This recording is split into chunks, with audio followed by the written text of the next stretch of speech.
Kauno miestas išlydėjo Lietuvos regbio 7 rinktinė Europos regbio čempionatą.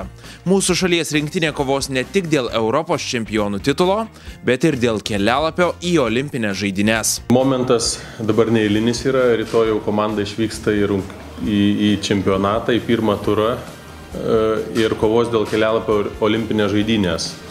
Labai norim patekti ir būti Brazilijoje kitais metais.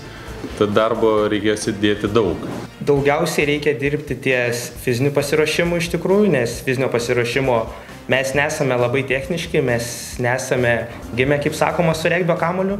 Dėl to mes turime Europą valdyti fiziniam galiom, tiek greičiu, tiek jėga, bet taipogi ir gerinam savo techninės galimybės, kad galėtumėm prilygti tiem patiem techniškiem prancūzam arba ispanam, kurie yra iš tikrųjų nedidukai, bet yra labai techniški. Ypač dabar, kaip Anglija papuolė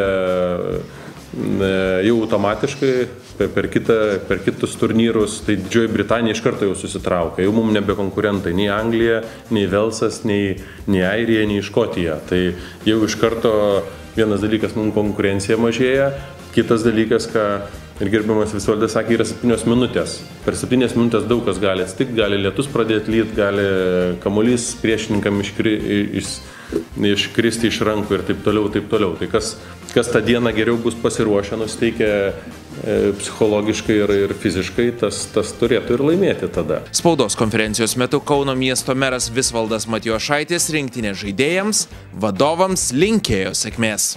Kaunas, būtent Kauno Dariaus ir Girėno stadione iškovota pereitais metais taurė, jums ir atvėrė duris šiandien važiuoti į Maskvą ir kovoti dėl Brazilijos. Tai to ir linkėčiau, kad tikrai būtumėt Brazilijoje ir ne papūgas ten žiūrėtumėt, o atkaltumėt visus ir grįžtumėt su laimėjimais. Ir už Lietuvą!